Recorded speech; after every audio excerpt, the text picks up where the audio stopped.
আমাদের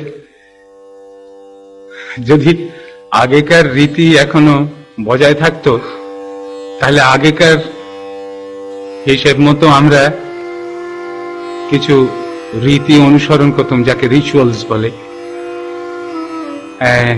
বলতাম যে এই ঘর পবিত্র হোক, আমাদের মন শুদ্ধ হোক, নির্মল হোক, কারণ আমরা এখন কবিতার মণ্ডলের মধ্যে প্রবেশ করব।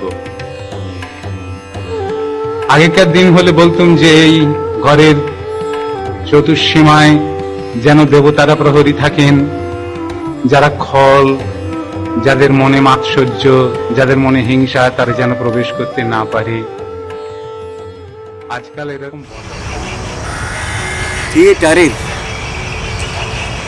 সেরা মানুষটি, যার সঙ্গে আমার খুব বেশি না কিছু কিছু সম্পর্ক হয়েছিল, কিছু দিনের গল্প হয়েছিল, ঘটনার সঙ্গে অনেক ঘটনার সঙ্গে জড়িয়ে গেছিলাম। তারপর সেই লোকটির নাম শ্রী সৌম্য মিত্র। তো কোনো একদিন নান্দিকারে তখন একটা কী নাটক হচ্ছিল মনে, হ্যাঁ, নাটকের নামটা এখনও মনে পড়ছে না কিছুতেই। তিনি ওই চাণক্যের ভূমিকাটি করতে এসেছিলেন, রামভবন চাণক্য। সেইখানে তখন প্রথম আমার লোকটির সঙ্গে মোলাকাত। উনি আসতেন নান্দিকারে, মহলার জন্যে আসতেন। কোনোদিন কোনো বাজে কথা, কোনো অপ্রয়োজনীয় কথা তার মুখ থেকে শুনিনি। আমার চোখ থাকতো তার দিকে তাকিয়ে। আমার কাছে স্ক্রিপ্টটা দেওয়া হয়েছিল, প্রম্পট করবে তুমি, এই ছিল আমার দায়িত্ব। বেশিরভাগ সময় আর বইটার দিকে, বই ঠিক নয়, ছাপানো বই নয়, ওই হাতে লেখাই, কপি করা বই। তো বেশিরভাগ সময়ই দেখা যেত ওইটার দিকে আর চোখ থাকছে না, সবটাই ওনার দিকে চোখ চলে গেছে। শুনতাম উনি অনেক সময় সতর্ক করতেন যে ওখানে কি আছে দেখে বলো।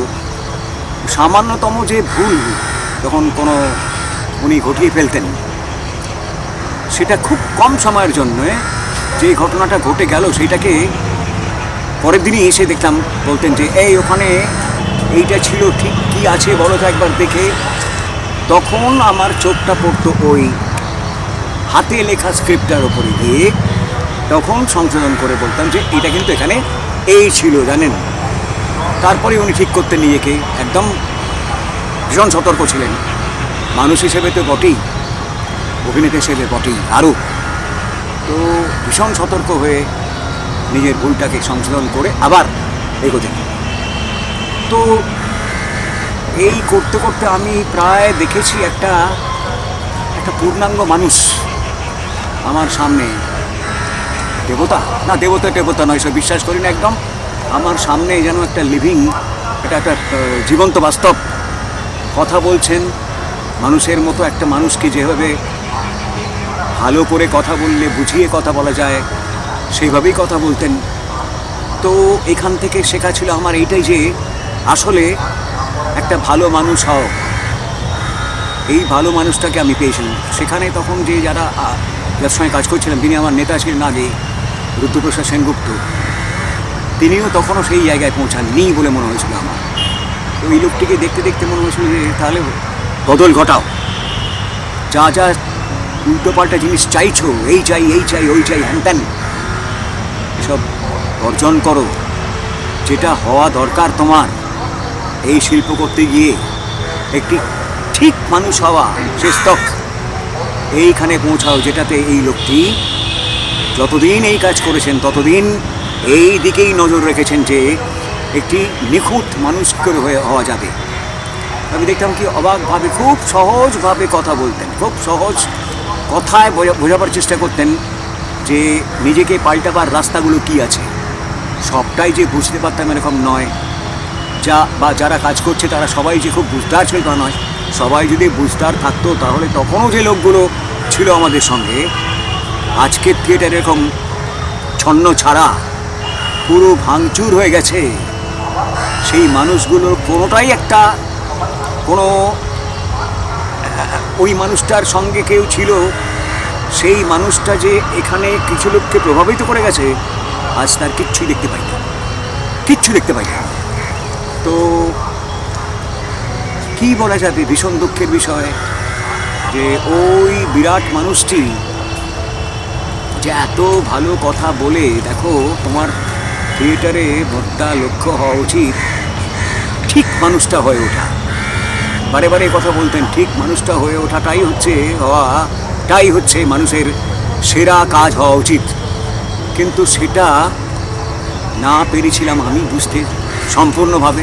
চেষ্টা করে গেছি বারে বারে যে ঠিক কী বলতে চাইছেন ওই মানুষটি, ওই পথে চললে কি রাস্তা খুঁজে পাওয়া যাবে, চেষ্টা করতাম। কিন্তু তখনও মাথায় এইগুলো মাথা থেকে বার করা যায়নি যে কি বলবো, যে এই পেছনে সাফল্য কীরকম তাড়া করে বেড়ায় না, কিছু না কিছু পেতে হবে, কিছু না কিছু পাবার জন্যে অন্য ব্যাপারে যেরকম ঢুকে পড়ি আমরা, থিয়েটারটাও সেই রকম এখানে কিছু পেতে হবে এরকম একটা কিছু ঢুকে পড়তো, যে সেটা যশ হতে পারে, সেটা কোনো আর্থিক সাফল্য হতে পারে, এসব মিলিয়ে পাওনা একটা কিছু চাইতো, এরকম একটা কিছু ঢোকা। এটা ওই লোকটা যে আমাদের সবসময় বিরোধিতা করতে বলছে, এটা নয়, এটা নয়, এটা নয়, তুমি মানুষকে কি দিচ্ছ এইটা খেয়াল করো, কিছু দিতে পারছো কি তাকে অন্য পথে যাবার জন্যে।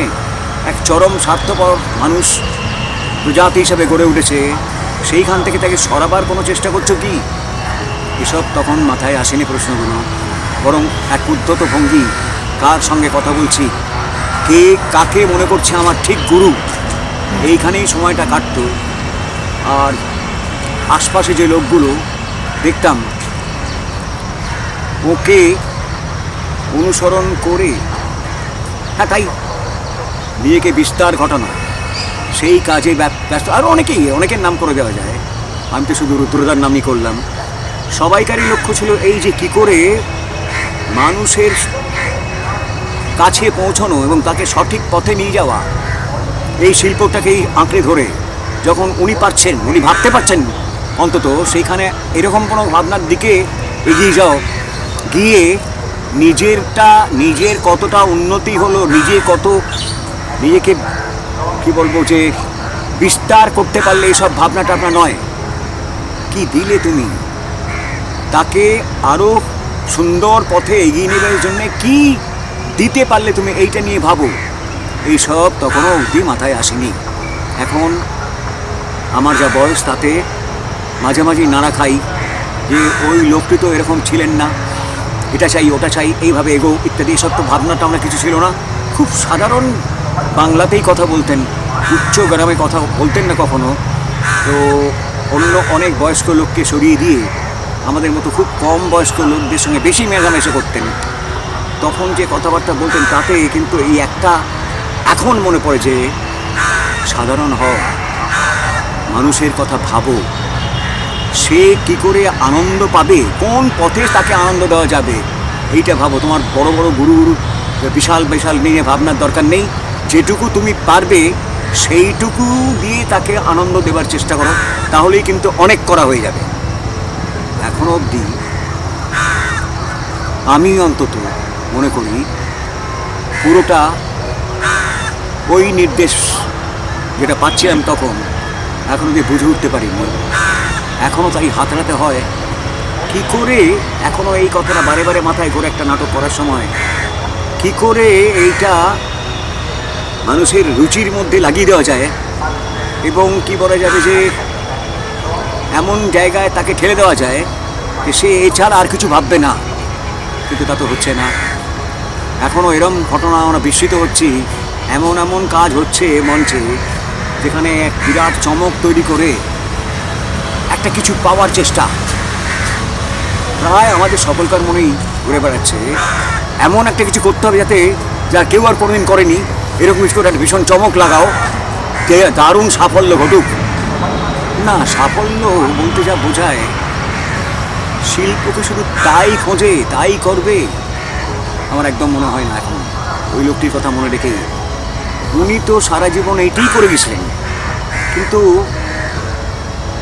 কখনো ওনার মুখ থেকে এই কথা শুনিনি যে এমন একটা কিছু করো যাতে বিরাট সাফল্য আসে তোমার। কি সে সাফল্য? সাফল্য মানে কি রে বাবা? আমি নিজেও আজ অব্দি খুঁজে পাইনি সাফল্য বলতে কি বোঝায়। তো উনিও বোধহয় সেরকম খুঁজে পাচ্ছিলেন বা ঘুরে বেড়াচ্ছিলেন।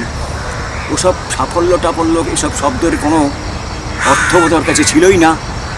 কিন্তু মানুষকে দেখেছি আমি, যখনই কোনো কিছু ভালো লাগতো চলে আসতো, ওর সামনেই চলে আসতো। যা ভালো লেগেছে, যা ভালো লাগেনি, অন্যেরা বলুক, প্রাণ খুলে বলুক, এটা উনি শান্তি নেবেন, তাই হতো। আমি ওনার বন্ধুদের দেখেছি, সে পরিষ্কার ওর কাছে বলতেন এটা কিন্তু আপনার ঠিক বললেন না। সেটাকেও তাকে ভালো করে বোঝাবার চেষ্টা করেছেন সৌম্য মিত্র। দেখো তুমি কিন্তু এইখানে এই জায়গাটা এড়িয়ে যাচ্ছ, তোমার এটা নজরে পড়নি, সেই জন্য তোমার মনে হচ্ছে যে এইখানে ওই চাণক্য এইভাবে কথা বলে বা এই কথা বলে অন্য কিছু ভুল পথে তাকে নিয়েছেন দর্শককে, এরকম কোনো ব্যাপারের মধ্যে কিন্তু নেই। কেমন? তো এখন আমার মনে হয় আমারও বয়স হয়েছে যথেষ্ট। তখন শম্ভুদার বয়স কত? হ্যাঁ 80 ছুঁয়েছেন বা পেরিয়েছেন এরকম হবে যখন আমার সঙ্গে মোলাকাত হচ্ছে। আমি তো প্রায় সেই দিকেই গেছি। এখন খালি মনে হয় যে পথটা উনি আমাদের সামনে দেখিয়েছিলেন তখন, সেই পথটা থেকে আমরা অনেক দূরে সরে গেছি, বিচ্যুত বলা যেতে পারে একবারে। ঠিক পথে আমরা নেই। আমাদের মাথায় এখন ঘুরে বেড়াচ্ছে ওই কী করে একটা নাটককে এমন সাফল্যের জায়গায় নিয়ে যাব যেটা আর কেউ কখনো করেনি। এ কখনো হয় না, হতে পারে না, কেউ কখনো করেনি। এরকম একটা বিশাল সাফল্য এই শিল্পে থেকে করে দেওয়া, এটা আমার মনে হয় হবে না কোনো কালে। সবটাই একটা নির্দিষ্ট সময় অবধি যায়। উনিও একটা সময় অবধি গেছেন, যতটা দেবার দিয়েছেন, তারপরে কিন্তু আর উনিও শেষ, ওটাও শেষ। মানে ওনার যে লেখাতে পরে দেখতে পাওয়া উনি বলতেন যে না না না না, এটা কখনো এইরকম হবে না। এই শিল্পে কখনোই দীর্ঘদিন ধরে কেউ অমর হতে পারে না কখনো। ওনার যে বইপত্র আছে তা তো আছে, অমরত্ব এই শিল্পে এভাবে লাভ করা যাবে না।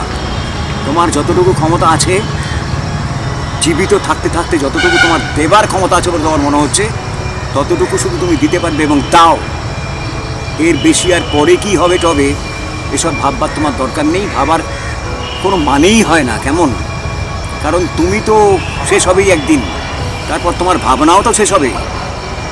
তোমার ভাবনার যে বিশাল ব্যাপ্তি বলে মনে করছো এখন দেখতে পাওয়া যাচ্ছে, বা আমাকে দেখে তোমার মনে হচ্ছে, কিন্তু এটাও তো শেষ হবে একদিন, আমিও তো শেষ হবো একদিন, তোমারও শেষ হবে একদিন।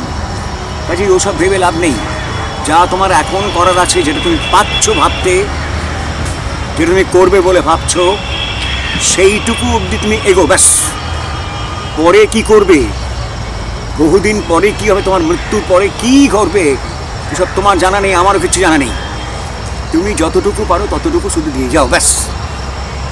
এইটুকুই মনে হয়েছে আমার, যে ওনার কাছ থেকে পাওয়া আমার কাছে, এই যে যতটুকু দেওয়ার আছে ততটুকু তোমার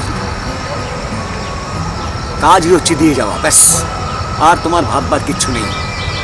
এইখানে তুমি শেষ করো তোমার সব কিছু।